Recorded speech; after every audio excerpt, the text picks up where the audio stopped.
नमस्ते, आदाब, सत श्री अकाल। आज का जो टॉपिक है वो है डीएम एनर्जी कब अवेयर होती है। ठीक है, इनर वर्क के अंदर क्या क्या आता है। सबसे पहले सेल्फ लव। आप सेल्फ लव करना शुरू कर देते हो, इश्यूज हीलिंग करना शुरू कर देते हो। इश्यूज में आता है आपके नीडीनेस, अटैचमेंट, फियर, बहुत सारे इश्यूज होते हैं, वो हील करना शुरू कर देते हो। कर्मा क्रिएट नहीं करते, कर्मा क्लिनजिंग करना शुरू कर देते हो। जिन जिन लोगों ने आपको हर्ट किया है उन्हें फॉरगिव करना शुरू कर देते हो। एंसेस्टर हीलिंग करना शुरू कर देते हो। क्रिएटिविटी साइड पर काम करना शुरू कर देते हो, जो कि आपका क्रिएटिविटी साइड कुछ भी हो सकता है, डांसिंग, पेंटिंग, जो भी है।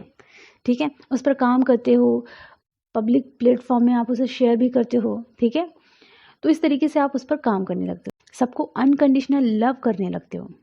ठीक है, आप सबको बराबर इम्पोर्टेंस देते हो, स्वयं को भी और सबको। जो आपके पास है उसे इम्पोर्टेंस देते हो, आने वाला है उसे नहीं। वो आ जाएगा तो इम्पोर्टेंस है, लेकिन जो अभी है वो ज़्यादा इम्पोर्टेंट है। फिर आप अपनी जिम्मेदारियों को समझने लगते हो। जी हाँ दोस्तों, ये बहुत बड़ा पॉइंट है। जब आप अपनी जिम्मेदारियों को समझने लगते हो तो क्या होता है कि आपको समझ में आता है, अरे अभी तो मुझे बहुत कुछ सीखना है, इतनी सारी चीज़ें करनी है। मतलब आप उस समय पूरी तरीके से अवेयर होने लगते हो कि मेरी भी कुछ रिस्पॉन्सिबिलिटी है, मुझे उसे निभाना है। और उस टाइम आपके माइंड में बार बार डीएम डीएम डीएम चलता रहता था, वो थोड़ा कम होने लगता है। और जब वो कम होने लगता है तो एनर्जी क्या होती है, डीएम को मिलना धीरे धीरे कम होने लगती है। ठीक है, और फिर यहीं से शुरू होता है खेल, क्योंकि एनर्जी कम मिलना शुरू हो गई। लेकिन ऐसा नहीं है कि अब मिलना कम शुरू हो गई है एनर्जी, इसका मतलब ये है कि जाके इंटरफेयर करे, ऐसा कुछ नहीं करना है। ठीक है, यहाँ से प्रोसेस शुरू होता है। अब क्या होता है कि आप खुद में खुश रहने लगते हो, अपने आप को कंप्लीट समझने लगते हो। आप ही लव हो, इसे आप फील करने लगते हो अंदर से। ठीक है, डीएम एनर्जी को आप स्टॉक नहीं करते। अवेकनिंग कितनी हुई, मैं जितना काम कर रही हूँ वहाँ कुछ हो रहा है कि नहीं, ये सब देखना बंद करते हो आप। ठीक है, ये सारी चीज़ों को देखना बंद करते हो, एनर्जी देना टोटली बंद करते हो, पूरी एनर्जी अपने ऊपर इन्वेस्ट करते हो। ठीक है, हर चीज़ के लिए आप ग्रेटिट्यूड पे करना शुरू कर देते हो, एंजल को, डिवाइन को। ठीक है, अपनी डीएम एनर्जी को। ये बहुत इंपॉर्टेंट है, सबको आपको थैंक यू बोलना होगा, चाहे आपकी फैमिली हो, चाहे एनिमल्स हो, चाहे नेचर हो, चाहे यूनिवर्स हो। ठीक है, फिर क्या होता है कि आप अपना ख्याल रखने लगते हो, अपना ख्याल रखने लगते हो, अपनी फैमिली का ख्याल रखने लगते हो, सोल पर्पस करने लगते हो। मेन जो है वो सोल पर्पस आप करने लगते हो। ठीक है, अपने अंदर की सोल मीन्स दोनों energy, DM and DF energy को, दोनों को आप जब बैलेंस करने लगते हो तब आप हाई वाइब्रेशन में आना शुरू कर देते हो। ठीक है, फिर क्या है कि आप डिसीज़न लेना सीख जाते हो, मुझे क्या करना है, कैसे करना है, ये सारे डिसीज़न लेना आप सीख जाते हो। अभी मेरी लाइफ में ये चल रहा है, तो अभी मैं कौन सा डिसीज़न लूँ जो कि कुछ हो। ठीक है, आप हर चीज़ के लिए खुद पर डिपेंड होते हो और डिसीज़न आप खुद लेना सीख जाते हो अपनी लाइफ का। ये बहुत इंपॉर्टेंट पॉइंट है, क्योंकि बहुत लोग हैं जो अपनी लाइफ का डिसीज़न ले नहीं पाते। तो प्लीज़, जितने भी व्यूअर मुझसे पूछते हैं अपनी लाइफ के डिसीज़न के बारे में, प्लीज़ वो अपनी लाइफ को ज़्यादा अच्छे से जानते हैं। मैं अपनी लाइफ की डिसीज़न किसी से पूछ के नहीं लूँगी, मैं समझूंगी कि मुझे क्या करना है, कैसे करना है। ठीक है, मेरे लिए क्या बेहतर है, मैं डिसीज़न लूँगी। और इतना याद रखें कि अगर आप डिसीज़न लेना सीख गए तो वो डिसीज़न राइट हो या रॉन्ग हो, इतना समझो कि हर चीज़ आपको सिखाएगी ही। ठीक है, डिवाइन हमेशा आपके साथ है। फिर क्या होता है कि आप फाइनेंशियली साइड पर काम करने लगते हो, फाइनेंशियल लेवल पर आप इंडिपेंडेंट होने लगते हो। ठीक है, फिर आप इमोशनली साइड पर पूरी तरीके से डिपेंड हो जाते हो। ठीक है, डीएम एंड डीएफ एनर्जी को अपने अंदर एक कर लेते हो। ठीक है, जो लास्ट में आता है वो है सबकॉन्शियस माइंड की हीलिंग। ये बहुत इंपॉर्टेंट है गाइस। जब आप अपने सबकॉन्शियस माइंड की हीलिंग कर देते हो तो क्या होता है कि जो बचपन से भरा पड़ा रहता है वो सारे कचड़े हील हो जाते हैं। ठीक है, इसको बोलते हैं लास्ट क्लिनजिंग।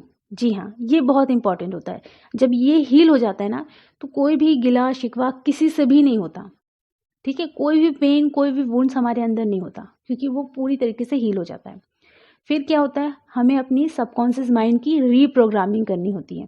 ये ज़रूरी है, क्योंकि अगर आप रीप्रोग्रामिंग करोगे तो क्या होगा, आप पॉजिटिव चीज़ों को अट्रैक्ट करोगे, यूनिवर्स पर आप पॉजिटिव वाइब्रेशन सेंड करोगे, हर चीज़ मैनिफेस्ट होने लगेगी। ठीक है, तो ये बहुत ज़रूरी होता है।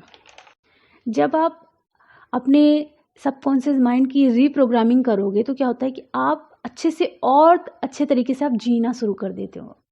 ठीक है, क्योंकि उस समय आपके माइंड में कोई बैगेज नहीं होता, हील हो चुका होता है, और फिर आप नए नए तरीके से आप अपने सबकॉन्शियस माइंड को रीप्रोग्राम करते हो। ये बहुत ज़्यादा इंपॉर्टेंट होता है। ठीक है, अपनी जर्नी में आप अपनी एनर्जी को खुद में इन्वेस्ट करना शुरू कर देते हो, हर एक चीज़ पर, और फुल्ली हील हो जाते हो। और जैसे ही आप ऐसे बैलेंस में आते हैं, एग्जाम्पल जैसे बाइसिकल है, बाइसिकल के दोनों पहिए चलेंगे तभी एक बाइसिकल एक स्थान से दूसरे स्थान पर जाएगा। ठीक है, लेकिन अगर बाइसिकल का एक पहिया भी अच्छे से नहीं चल रहा है, दूसरा अच्छे से चल रहा है, तो उसे घसीट घसीट के ले जाना पड़ेगा। और जब वो घसीट घसीट के ले जाएंगे तो वो अच्छे से चलेगा थोड़ी ना, उसे तो खींच खींच कर ले जाया जा रहा है। ठीक है, तो यही आपको समझना है कि अगर आपकी दोनों एनर्जी बैलेंस में आ गई आपके अंदर की, तो क्या होगा कि आप बहुत अच्छे से हल्के फुल्के, और हर एक जो भी प्रॉब्लम आती है उसे आप प्रॉब्लम नहीं समझोगे, उसे चैलेंज समझोगे। ये चैलेंज आया है, चलो आई एक्सेप्ट, इसे एक्सेप्ट करोगे, और इस चैलेंज के साथ आप उस चीज़ को फेस करोगे, उसके साथ डील करोगे और आगे बढ़ोगे। ठीक है, ये नहीं कि चैलेंज को आपने समस्या समझ लिया है, जैसे कि 3D में सब जीते हैं, ये प्रॉब्लम है, वो प्रॉब्लम, ना जाने कितनी प्रॉब्लम अपने माइंड में रखते हैं। तो ये सारी प्रॉब्लम वो माइंड में रखते हैं तो उनका सबकॉन्शियस माइंड पूरी तरीके से निगेटिव है। अगर वो अच्छा सोचने की कोशिश भी करते हैं ना, तो वो सबकॉन्शियस माइंड क्या करता है, वो निगेटिव थॉट लाता है कि अगर तुम ऐसा करोगे तो ऐसा हो जाएगा, इसलिए तुम कुछ मत करो। वो सबकॉन्शियस माइंड आपको ये बोलता है कि आप कुछ मत करो, तब आप अच्छे से रहोगे। अगर आप कुछ करोगे तो प्रॉब्लम होगी, अगर यहाँ इन्वेस्ट करोगे तो प्रॉब्लम होगी। इस तरीके से सबकॉन्शियस माइंड निगेटिव हो जाता है, तभी आपको इस तरीके से वो बताता है। और एक प्रकार से वो आपको प्रोटेक्ट करता है। कैसे प्रोटेक्ट करता है, एक प्रकार से आपने तो सबकॉन्शियस माइंड में निगेटिव चीज़ों को तो भर लिया, अब वो निगेटिव चीज़ें आपको डरा कर रखती हैं। ठीक है, आप ये मत करो, आप वो मत करो, जबकि सबकॉन्शियस माइंड को हील कर कर हमें पूरी तरीके से अपने सबकॉन्शियस माइंड को पॉजिटिव बनाना होता है, ताकि हम हर एक फियर, हर एक इशू से आज़ाद हो जाएं, एकदम प्योर हो जाए। तो जब आप पूरी तरीके से हील हो जाते हो, तब आपकी डीएम एनर्जी को तो एनर्जी मिल नहीं रही। कैसे नहीं मिल रही, क्योंकि आपने अपनी एनर्जी अपने ऊपर इन्वेस्ट करी। और जब आप अपने ऊपर काम कर रहे हो तो आपकी डीएम एनर्जी बार बार माइंड में नहीं आ रही, थोड़ी देर के लिए आ रही, फिर जा रही, आ रही है, जा रही है, ज़्यादा देर तक नहीं टिक पा रही है। और अभी क्या होता है कि अभी शुरू इस जर्नी के फेज़ में आपकी डीएम एनर्जी आपके माइंड में बिल्कुल फंसी पड़ी रहती है, totally DM DM DM DM पूरे माइंड भर। तो आपकी जर्नी में क्या होता है, यहीं आप रुक जाते हो, आपको पूरा फोकस बाहर होता है, अपने अंदर नहीं होता। तो जैसे ही आपने अपने ऊपर काम करना शुरू किया, तो क्या होता है कि वहाँ एनर्जी मिलना बंद होती है, और फिर वहाँ डीएम एनर्जी की अवेकनिंग शुरू होती है, उनके कुछ लेसन शुरू होते हैं, और जब वो शुरू होते हैं तो फिर धीरे धीरे वो आपके सामने आके खड़े हो जाएंगे। आपको पता भी नहीं चलेगा, क्योंकि तब तक आप इतने हील हो जाते हो कि अपने अंदर ही आप उसे फील कर सकते हो। मेरे अंदर दोनों एनर्जी आप फील कर सकते हो, आप बाहर फड़फड़ाते नहीं हो। ठीक है, तो उतने में फिर होता है एक बेस्ट रीयूनियन। ठीक है, और वहीं आपकी एनर्जी को डिवाइन ये भी बताते हैं कि ये जर्नी है क्या। ठीक है, ये स्पिरिचुअल जर्नी है, ये ट्विन फ्लेम जर्नी है। ठीक है, हर एक चीज़ डिवाइन उन्हें तब बताते हैं जब आप फुल्ली अवेयर हो जाते हो। और हाँ, यहाँ ये भी रहता है कि डीएम हो या डीएफ, अगर आप अर्थ में आते हो तो क्या होता है कि आप डिसाइड करके आते हो कि पहले डीएम एनर्जी अवेयर होगी या डीएफ। अगर डीएफ होगी तो डीएफ के बैलेंस होने से क्या होगा, दूसरी एनर्जी पर इफेक्ट होगा। ठीक है, उन्हें अपनी जर्नी भी कंप्लीट करनी है, ऐसा नहीं है कि नहीं करना है, लेकिन जो जो चेंजेस आपने अपने ऊपर किए उन पर असर होगा, क्योंकि वो आप ही हैं, एक ही हैं, बस अलग अलग बॉडी में है। या फिर डीएम एनर्जी अवेयर होती है कुछ केसेस में। ठीक है, फिर वो अपने ऊपर काम करते हैं, तो वो जब बैलेंस होते हैं, उनके चक्रास बैलेंस होते हैं, तो कुछ कुछ चीज़ें उनकी डीएफ के अंदर चेंजेस लाती है। तो कुछ इस तरीके से अवेकनिंग शुरू होती है। लेकिन यहाँ टोटली आपको अपने ऊपर काम करना होता है। जैसे ही आपने अपनी एनर्जी अपने ऊपर इन्वेस्ट की, अवेकनिंग स्टार्ट।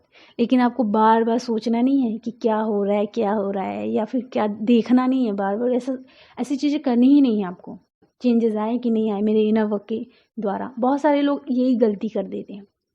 ठीक है, आपको इतना समझना है कि आपने अपने ऊपर काम किया है, चेंजेस आ रहे हैं, वो दिख नहीं रहे हैं लेकिन वो आ रहे हैं। इस चीज़ को आपको समझना होगा। ज़रूरी नहीं होता कि हर चीज़ दिखे तो ही सही है।